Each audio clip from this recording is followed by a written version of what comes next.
winterse buien joert. Met hagel, met sneeuw. Ja, en dat jij er dan bij die koude boppeloft en het wordt staat er gewoon niet kouder. Het wordt wat meer winter, steeds maar. Van de morgen wie het ook leert, maar dat zal joen en vannacht net oorzaken. De verwachting. Joen en vannacht komen ze op gledens toch sneeuwbuien onderhoren. Verder ik wel enkele opklarings en het zal op de meeste plekken licht vriezen. 0 en min 3 graden. De wind uit het noordwesten naar het oosten waait, die is matig en vrij krachtig in het kustgebied. Maar verderop de provincie net volle wind, een zwakke wind. En dan meneer, natuurlijk die waskorking van gledens, maar dat geldt ik van morgen dag, want er zijn morgen nog altijd een aantal winterse buien of buikens actief. Daartussen trog ik wel de zinnen. Temperaturen zijn 3 graden boven 0, op eilanden zijn 4 graden.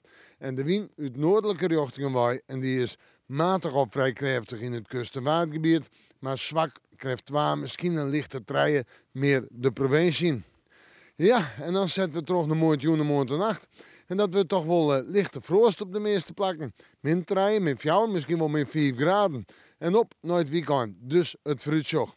Sneeuwen, en daarmee toch ik weer een aantal winterse buien, buikers, sneeuwbuien, kan ik beter zeggen. Hoe daar 1, 2 graden boven 0, in de nacht gemiddeld min 5, kunnen plakken min 6 worden. Een koude boppeloft, flinke opklarings, dan kan het misschien inderdaad die min 6 of die min 7 worden.